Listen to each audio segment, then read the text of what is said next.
Bismillahirrahmanirrahim. Assalamualaikum warahmatullahi wabarakatuh. Baiklah, salam kenal, saya Tri Sumarni, seminat saya di manajemen keperawatan. Hari ini kita akan, sharing, akan diskusi tentang konsep, kepemimpinan. Ya, dari hadis, riwayat bahwa disampaikan bahwa setiap dari, kamu adalah seorang pemimpin. Artinya setiap dari diri kita itu adalah, seorang pemimpin, paling enggak pemimpin untuk tubuh kita. Oh, hari ini aku mau ngapain sih? Ketika sudah jadi kepala rumah tangga, ya berarti dia memimpin anggota keluarganya. Ketika jadi ketua kelas, ya berarti dia memimpin anggota kelasnya, seperti itu. Dan masing-masing dari pemimpin ini akan, dimintai pertanggungjawabannya terhadap kepemimpinannya. Oke, apa sih, kepemimpinan? Jadi menurut Terry, kepemimpinan adalah kegiatan mempengaruhi orang lain untuk bekerja keras dengan penuh kemampuan untuk mencapai tujuan kelompok. Jadi yang namanya pemimpin menurut Terry adalah seseorang yang dapat mempengaruhi bawahannya, mempengaruhi orang lain agar dia bekerja keras agar mencapai tujuan dari organisasi. Jadi lebih ke kemampuan untuk mempengaruhi orang lain ya. Terus kalau dari bahasa Inggris sendiri, leadership ya, lead itu artinya pergi. Jadi seorang pemimpin ya dia tahu kemana dia akan pergi, dia tahu kemana akan membawa, organisasi yang dipimpin, oleh dirinya gitu ya. Oke, kegiatan kepemimpinan ya. Jadi seorang pemimpin dia akan melakukan kegiatan ada perencanaan, pengorganisasian, motivasi dan pengendalian. Apa saja maksudnya? Perencanaan berarti pemimpin itu dia merencanakan visinya ya, visinya mau dibawa kemana nih organisasinya. Misinya apa? Misi itu apa yang dilakukan agar visinya tercapai ya. Gampangannya kalau, saya mencontohkan diri saya sendiri ya, saya seorang ibu rumah tangga, saya juga, wanita karir, perencanaan saya saat malam hari, "Oh besok aku mau ngapain nih? Oh aku mau ngajar di mata kuliah manajemen kepemimpinan, jadi apa yang harus aku lakukan? Oh tipe mahasiswanya bagaimana?" Saya tanya ke Bu Nova, bagaimana tipe mahasiswanya misalnya, atau saya tanya ke, Bu Adiratna, bagaimana tipe mahasiswa, kelas ini misalnya. Itu ya, jadi perencanaan itu detail, saya mau ngapain. Selanjutnya adalah pengorganisasian. Pengorganisasian itu ngapain sih? Pada prinsipnya adalah membagi job deskripsi, artinya nggak mungkin pemimpin melakukan sesuatu itu sendirian, pasti dia akan, meminta bantuan orang lain ya. Salah satunya dengan membagi job deskripsi, makanya di kelas ada ketua kelas, ada sipen, yaitu termasuk pembagian job deskripsi. Terus selanjutnya adalah motivasi. Di dalam kegiatan kepemimpinan pasti jelas ada kegiatan, motivasi. Motivasi itu apa sih? Motivasi itu, ini ya, memberikan semangat ke bawahannya. Lah untuk memberikan semangat ke bawahannya ya seorang pimpin harus, pengetahuannya harus cukup dan dia tahu, tentang teori-teori motivasi. Dan kegiatan kepemimpinan yang terakhir adalah pengendalian. Pengendalian itu pada prinsipnya ini adalah, ini, melihat melihat apa yang terjadi sekarang,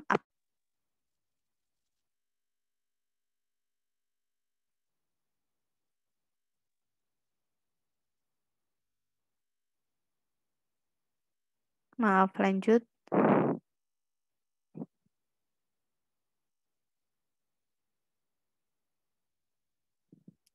dilanjutkan ya. Pengendalian itu pada prinsipnya adalah melihat saat sekarang apakah sudah sesuai dengan, perencanaan atau, belum ya. Terus, banyak istilah, manajer dan pemimpin. Sama atau beda sih? Kayak gitu ya. Jadi kalau secara secara istilah kata jelas berbeda, secara makna juga ternyata manajer dan pemimpin itu adalah, berbeda ya. Kalau yang jelas ya, kalau Manajer itu dia orientasinya ke tugas. Jadi tugasnya udah rampung apa belum? Sudah selesai atau belum? Bahannya habis berapa? Tapi kalau pemimpin dia akan orientasinya ke manusianya, ke pekerjanya gitu ya. Kita bahas satu-satu perbedaan manajer dan pemimpin.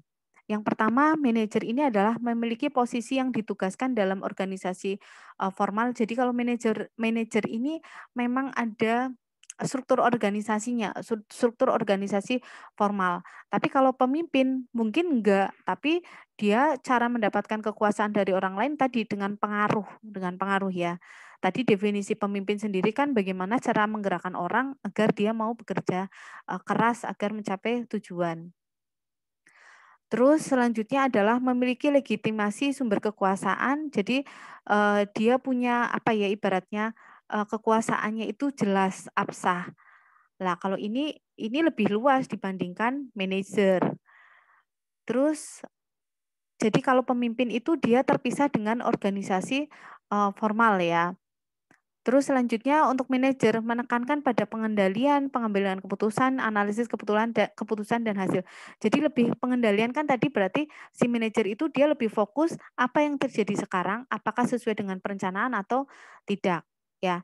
Tapi kalau pemimpin dia fokusnya ke orangnya, ke kelompoknya, ya. Dia fokus ke mengumpulkan informasi dan memberikan umpan balik gitu ya. Jadi kalau manajer tadi nguprek ini sudah sesuai rencana atau belum? Kalau ini lebih ke prosesnya kelompok, umpan baliknya seperti apa, ketika ada hasil seperti itu dia akan memberikan feedback. Ya. Makanya kalau pemimpin itu dia lebih mementingkan hubungan interpersonal, hubungan antar manusia. Terus oke, ini juga sama ya perbedaan manajer dan pemimpin saya jelaskan yang gampang dimaknai. Contohnya yang mengurangi resiko dan mengambil resiko ya. Kalau manajer intinya kan tadi dia orientasinya tugas ya. Kalau tugasnya rampung lebih cepat lebih baik, otomatis dia lebih efisien. Nah, itu manajer. Tapi kalau pemimpin enggak. Pemimpin itu dia lebih apa ya, lebih suka mengambil resiko karena dia menghargai proses. Ya.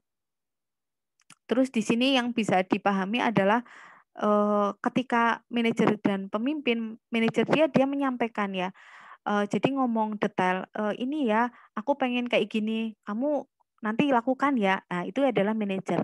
Tapi kalau pemimpin, dia akan ngomong bahwa, "Saya punya ide bagus nih, eee eee, kamu mau nggak bergabung denganku?" Nah, itu pemimpin, ya.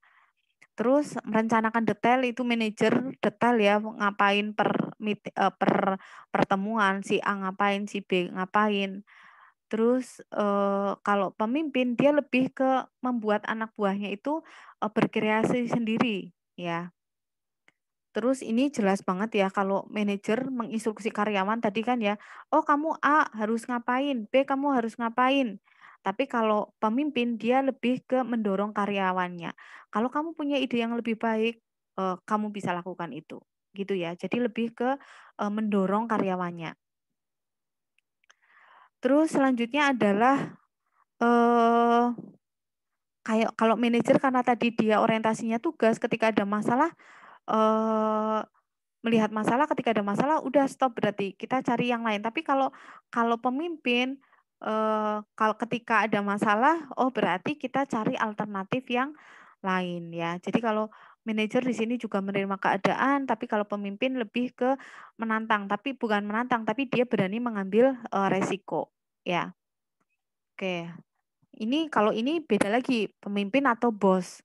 Kalau bos mengatakan, "Ini loh berkat aku," gitu ya. Kalau pemimpin apa kira-kira? Kalau pemimpin pasti nggak ngomong aku, tapi dia akan ngomong kita. Nah, kita bersama ya. Jadi ini bukan berkat aku, tapi ini berkat kita bersama. Ya, ini adalah pemimpin. Terus kalau bos menunjukkan siapa yang keliru, "Gue salah kowe sih," misalnya. Tapi kalau pemimpin, dia akan menunjukkan apa yang keliru, bukan siapa yang keliru, tapi apa yang keliru. Terus naik bos orang pengen ngerti, tiba-tiba wis rampung, ya bos mengetahui hal tersebut telah dikerjakan, tapi kalau pemimpin dia tahu prosesnya, ikut mengerjakan di proses. terus bos menuntut dihormati, tapi kalau pemimpin tadi dengan karismanya yang akan membuat bawahannya akan hormat ke pemimpin tadi. Oke, ini tadi sama juga ya perbedaan pemimpin dengan manajer. Jadi manajer itu seorang pengcopy paste, dia lebih ke mempertahankan dan dia fokusnya of bottom line. Jadi fokusnya ke bawahan. Tapi kalau leader, dia ide-idenya original, fungsinya adalah untuk mengembangkan. Kalau ini kan mempertahankan ya. Terus dia fokusnya adalah ke yang sejajar, bukan ke yang bawahan ya. Kalau ini fokusnya ke bawahan, kalau ini eye on the horizon. Terus ini pasti akan ada istilah ini di mana-mana ya. Manager are people who do things right and leaders are people who do the right thing. Jadi perbedaannya things right sama right thing.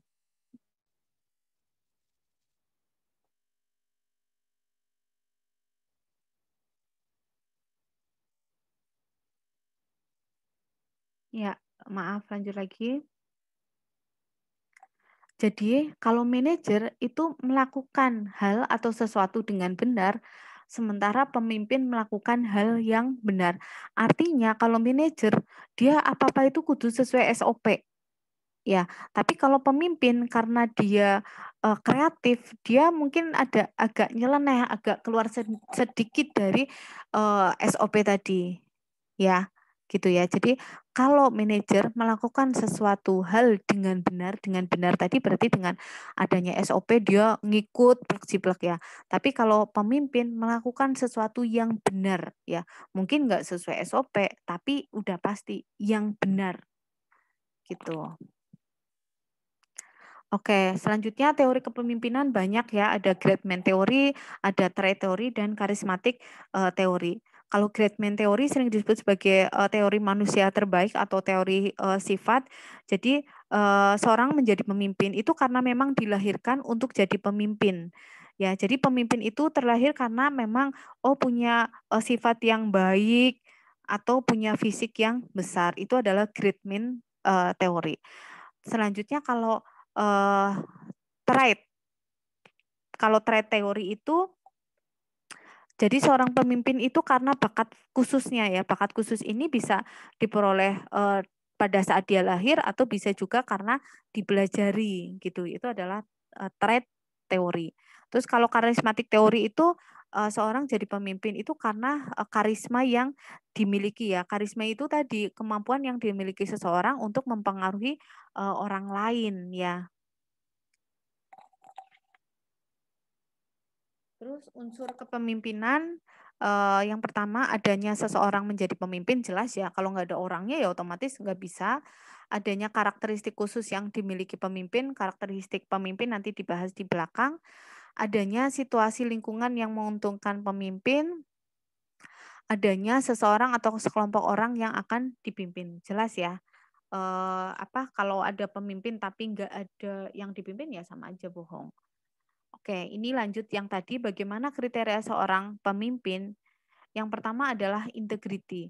Jadi seseorang dikatakan pemimpin jika dia punya sifat punya karakter adalah integritas. Integritas itu artinya apa sih? Integritas itu artinya apa yang dia omongkan itu sama yang dengan yang dia lakukan. Ya, misalnya seorang pemimpin, ayo aja boros-boros misalnya, tapi dia sendiri boros. Ayo misalnya nggak boleh korupsi loh misalnya, tapi dia sendiri korupsi. Berarti dia tidak punya integritas. Terus selanjutnya adalah karakter selanjutnya adalah courage. Courage itu artinya berani ya. Berani itu maksudnya kalau Aristoteles bilang itu the conquering of fear is the beginning of wisdom. Itu artinya kemampuan menaklukkan rasa takut itu merupakan awal dari sebuah kebijaksanaan. Artinya ketika orangnya berani, maka dia akan bertindak lebih bijaksana tanpa dibayangi ketakutan-ketakutan. Terus selanjutnya karakteristik pemimpin yang selanjutnya adalah inisiatif. Inisiatif itu berarti dia mampu menghasilkan sesuatu yang baru ya ketika ada masalah dia problem solving bisa menyelesaikan masalah. Terus energi jelas ya dia harus punya kemampuan untuk melakukan sesuatu, optimis, yakin ya pandangannya positif. Terus perseverance itu artinya adalah dia tetap bertahan ya, meski badai aral melintang ya. Terus balance itu artinya seimbang, artinya ketika dia menuntut kewajiban dari bawahannya, dia juga memberikan hak. Terus ability to handle stress artinya dia bisa memanage stress, self awareness itu artinya dia punya kemampuan sadar diri yang lebih dibanding bawahannya. Terus dia punya kemampuan untuk berpikir kritis ya, cekat-cekat. Terus punya karakteristik problem solving ya, solution ya, bukan hanya mencecer bawahannya tapi juga solution, punya kemampuan untuk komunikasi, terus punya tujuan, terus membagikan visinya, dan punya kemampuan untuk mengembangkan diri sendiri dan orang lain. Oke, selanjutnya Ibu bahas terkait dengan gaya-gaya kepemimpinan, ada otoriter, partisipatif, demokratis, dan bebas bertindak ya. Yang pertama adalah otoriter. Kalau otoriter berarti pemimpin menetapkan sendiri semua keputusannya. Ya, keputusan digawe dewek terus langsung kasih tahu ke bawahan. Jadi bawahan itu hanya melaksanakan apa yang sudah diputuskan oleh pimpinannya. Gitu ya. Itu adalah otoriter. Terus selanjutnya kalau demokratis itu dia menetapkan keputusan bersama ya. Jadi, oh ada ide apa nih kalian? Itu adalah demokratis. Selanjutnya partisipatif. Kalau partisipatif itu kalau secara teori dia adalah gabungan dari otoriter dan demokratis ya, gabungan. Terus aplikasinya apa? Aplikasinya partisipatif itu misalnya ada masalah, berarti pemimpin menyampaikan dulu alternatif-alternatif pemecahan masalahnya, terus baru disampaikan ke forum. Ini setuju nggak ada masalah seperti ini, solusinya ada A, B, C, D. Menurut kalian mau diambil yang mana gitu? Kalau demokratis kan ketika ada masalah, kamu ada ide apa? Dia nggak, si pemimpin nggak ngomong ide-idenya pemimpin tadi. Tapi kalau partisipatif karena dia gabungan otoriter dan demokratis, dia sampaikan dulu idenya, baru tanya ke bawahannya apa pendapatnya terkait dengan idenya. Terus gaya kepemimpinan yang terakhir adalah gaya bebas bertindak atau laissez-faire. Ini pemimpin tidak menetapkan keputusan apapun, jadi dia menyerahkan sepenuhnya kepada bawahan ya. Ya, seperti itu. Terus selanjutnya ini gaya kepemimpinan menurut Robbins ada gaya kepemimpinan karismatik, transaksional, transformasional, sama visioner. Kita ingat-ingat karena ini teori ya, nanti hafalannya banyak, kita pahami pakai perkata aja ya. Kalau gaya kepemimpinan karismatik, oh tadi berarti gaya kepemimpinan yang menggunakan karismanya ya. Jadi si bawahan itu atau pengikutnya itu terpacu untuk mengikuti perilaku pemimpin, oh karena pemimpin itu punya perilaku yang karisma gitu ya. Kalau secara teori ada 5 karakteristik dari gaya kepemimpinan karismatik. Yang pertama adalah memiliki visi, terus bersedia menempuh resiko personal yang tinggi, menanggung biaya yang besar, terus peka terhadap lingkungan, peka terhadap kebutuhan bawahan, dan perilaku tidak konvensional. Artinya pemimpin terlibat pada perilaku yang dianggap baru ya. Jadi dia ngikut juga gitu ketika ada perilaku baru. Terus kalau gaya kepemimpinan transaksional, transaksi namanya aja transaksi. Jadi kalau gaya kepemimpinan transaksional itu gampangannya di sini si pemimpin akan ngomong ke bawahannya, aku akan kasih kamu reward kalau kinerjamu bagus gitu. Jadi transaksinya itu kalau kinerjamu bagus kasih ke aku, nanti aku akan kasih kamu reward. Itu adalah kepemimpinan transaksional ya. Jadi di sini fokusnya pada hubungan pimpinan bawahan tanpa adanya usaha untuk menciptakan perubahan bagi bawahannya. Pokoknya orang pengen ngerti ya gitu. Kalian ditarget ini, nanti tak kasih ini gitu. Gitu ya. Itu adalah kepemimpinan transaksional. Terus selanjutnya adalah kepemimpinan transformasional. Namanya saja transformasi ya. Jadi di sini lebih ke kepengin bawahannya itu ada perubahan, ada perkembangan dari bawahannya ya.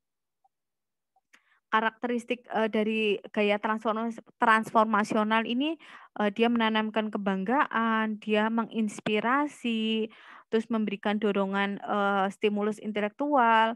Terus tadi ya intinya dia lebih melayani karyawan secara pribadi. Ya, karena tadi harapannya ada transformasi, ada perubahan. Terus gaya kepemimpinan visioner itu jadi dia melihat ke masa depan. Terus gaya kepemimpinan menurut Hersey dan Blanchard ini kalau gaya-gaya yang ini sering keluar di UKOM ya. Ada gaya telling, gaya selling, gaya participating, gaya delegating. Yang pertama adalah gaya telling. Telling namanya saja ngomong ya, memberitahukan. Jadi gaya telling ini biasanya diberikan ke karyawan yang baru yang dia nggak tahu apa-apa ya. Terus habis itu dia nggak bisa apa-apa. Jadi kita di situ ngasih support omongan ya, kita juga ngelatih skill-nya. Nah, jadi ini adalah gaya kepemimpinan telling. Ya, jadi di sini dia si pemimpin nggak terlalu ngomong hubungan dengan bawahannya, yang penting dia ngajari ya, si pemimpin ngajari ke bawahannya. Makanya di gaya telling ini dia gaya tinggi tugas tapi rendah hubungan, ya. Terus selanjutnya adalah wawancara ya. Terus selanjutnya adalah gaya selling.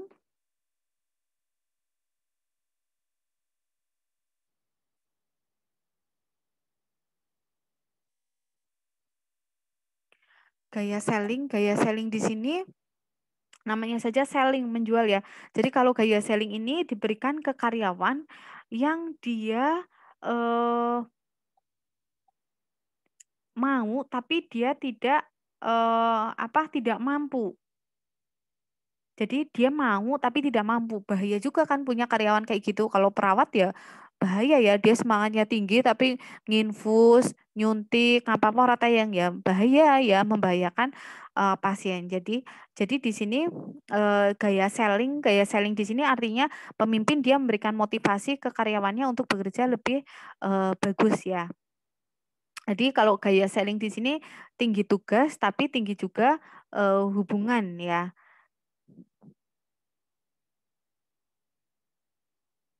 Jadi saya ulangi, kalau gaya selling dia kemauannya ada tapi ketidakmampuannya banyak. Terus selanjutnya adalah gaya participating. Kalau gaya participating ini adalah eh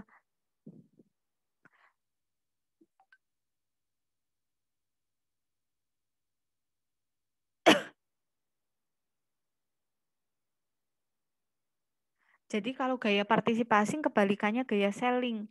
Jadi dia kemampuannya tinggi tapi kemauannya rendah. Makanya di sini saya tugasnya sedikit tapi hubungannya tinggi karena di sini saya memberikan motivasi ke bawahan ya. Jadi kalau gaya selling saya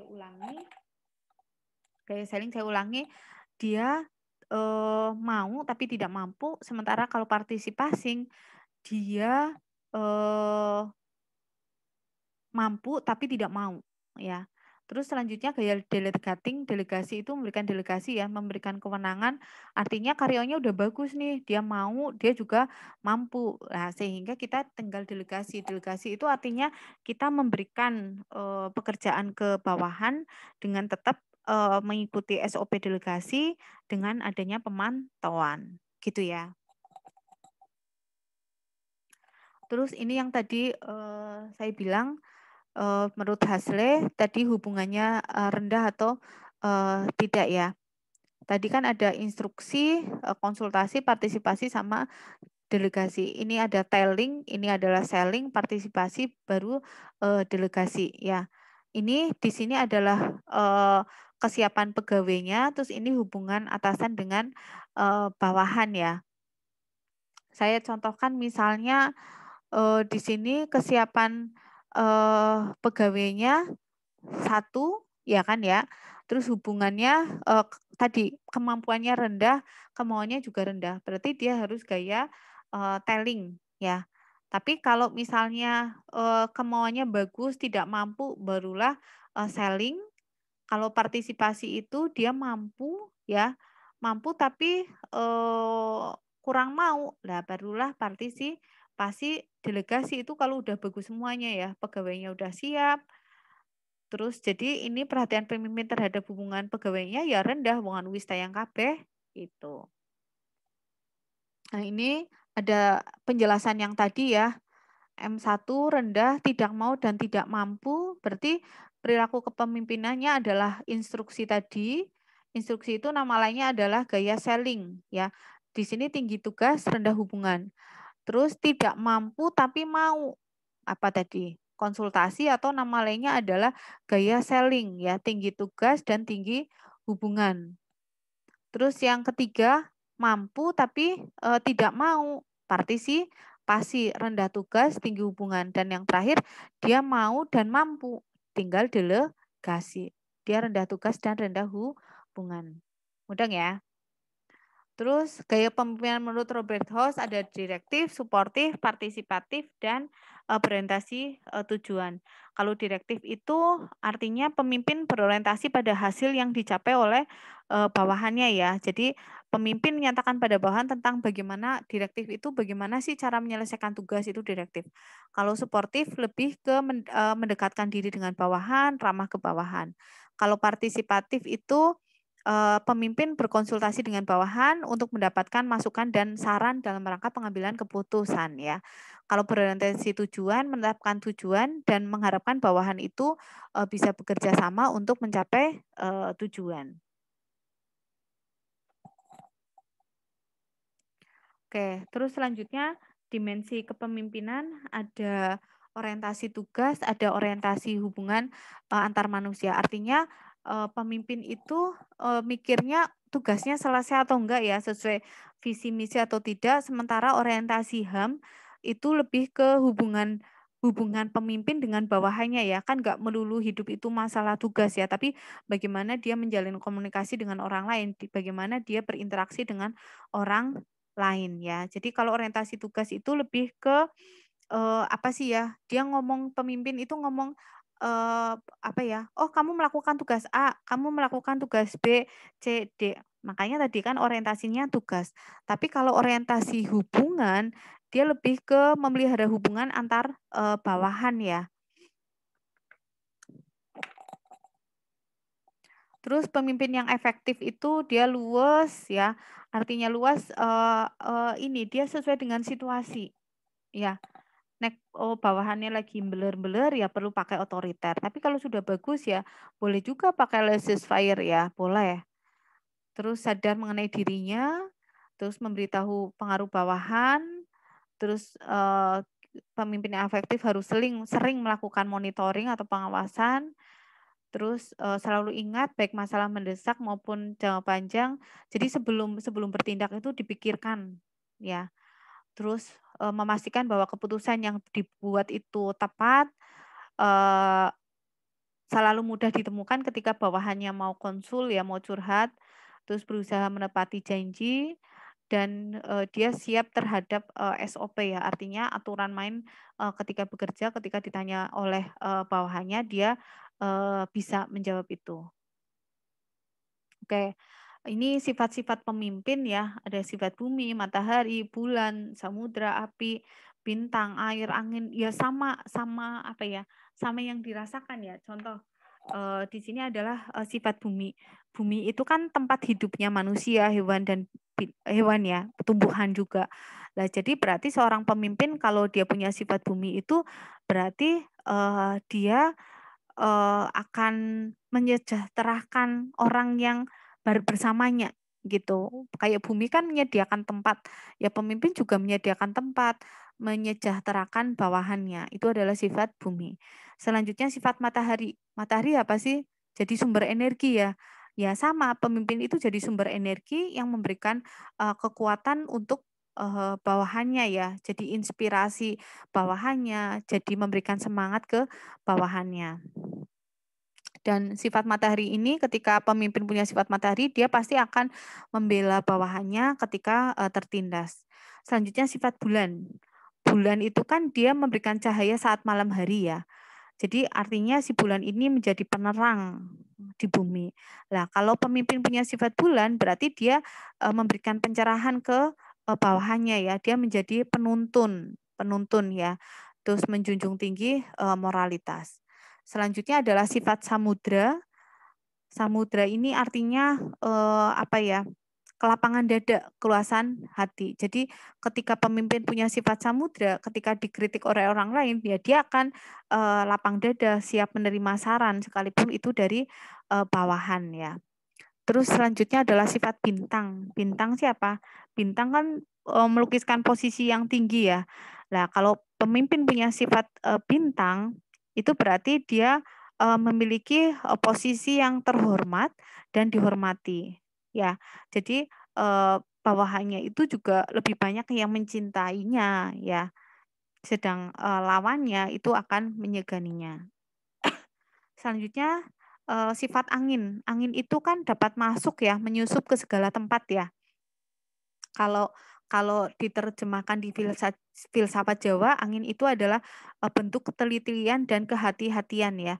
Kalau pemimpin punya sifat angin, ya berarti dia nggak asal ngomong. Setiap perkataannya selalu dilengkapi dengan data dan fakta, karena tadi dia hati-hati ya. Terus selanjutnya adalah sifat api. Sifat api itu apa? Membakar apa saja ya, tanpa pandang bulu. Nah, ini kalau dalam filsafat Jawa, api itu sebagai apa ya? Artinya itu tegas dan lugas. Jadi kalau dalam konteks kekinian, pemimpin ini kalau punya sifat api, dia cekatan, tuntas ketika ada masalah. Terus tadi tegas, tidak pandang bulu ya, dan tidak memihak. Selanjutnya sifat air ini selalu mencari ini ya, dulu pada saat SD belajar tentang sifat-sifat air, mengalir dari tempat tinggi ke tempat yang rendah, punya daya kapilaritas, masih masih ingat sampai sekarang ya. Jadi sifat air di sini adalah selalu mencari tempat yang rendah ya. Begitu juga dengan pemimpin yang punya sifat air, dia akan selalu rendah hati dan tidak sombong ya.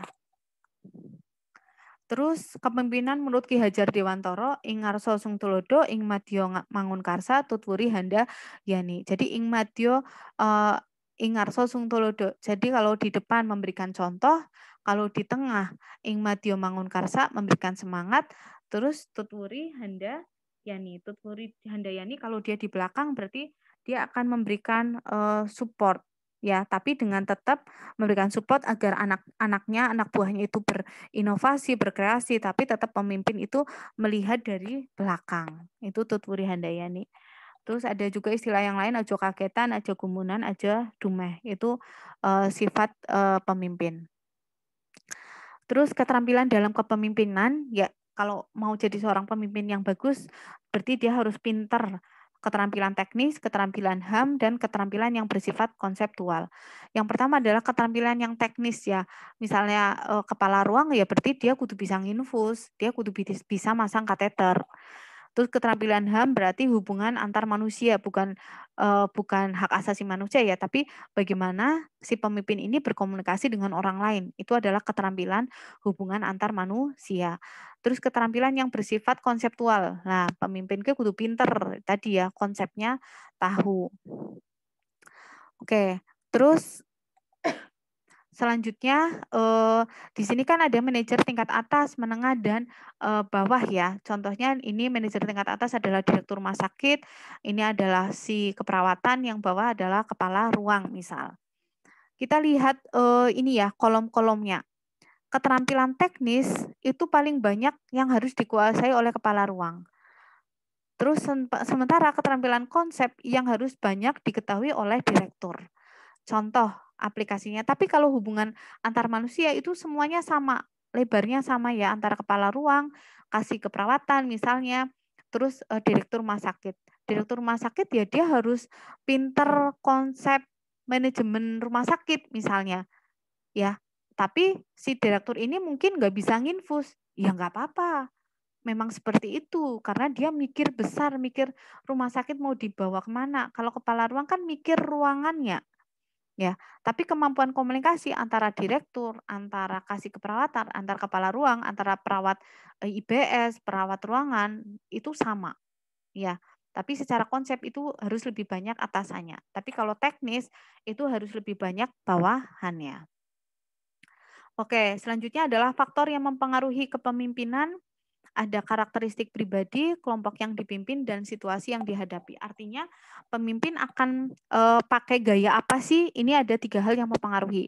Ada karakteristik pribadi, contohnya ya dari pribadi pemimpin itu sendiri. Kalau pribadinya dia biasa otoriter, ya kemungkinan besar dia akan menggunakan gaya otoriter. Terus selanjutnya adalah yang mempengaruhi adalah kelompok yang dipimpin. Yang tadi saya bilang, kalau bawahannya udah bagus ya nggak usah pakai otoriter nggak apa-apa, kayak gitu. Tapi kalau bawahannya beler-beler ya memang harus pakai otoriter. Jadi tergantung kelompok yang dipimpin. Terus tergantung juga situasi yang dihadapi. Kalau situasinya genting, butuh keputusan cepat ya berarti kita harus otoriter, nggak usah, "Ayo kita rembukan dulu," wong lagi ada bencana terus di rumah sakit kita mau tentukan, perawat triasenya misalnya, terus kepala ruang IGD-nya malah, "Yuk rapat dhisit, sapa sing anu ya," setelah pasiennya udah pada meninggal. Ya, langsung otoriter, langsung bagi, job desk, "Kamu bagian perawat triase, kamu bagian A, B, C, dan D, dan yang lainnya." Oke, saya rasa itu dari saya. Kalau ada, hal yang belum mudeng boleh ditanyakan di, forum. Ya, kalau misalnya forumnya kok belum dibaca boleh, saya diingatkan via, Japri, seperti itu. Itu ya, semoga bermanfaat, sehat selalu, terima kasih. Wassalamualaikum warahmatullahi wabarakatuh.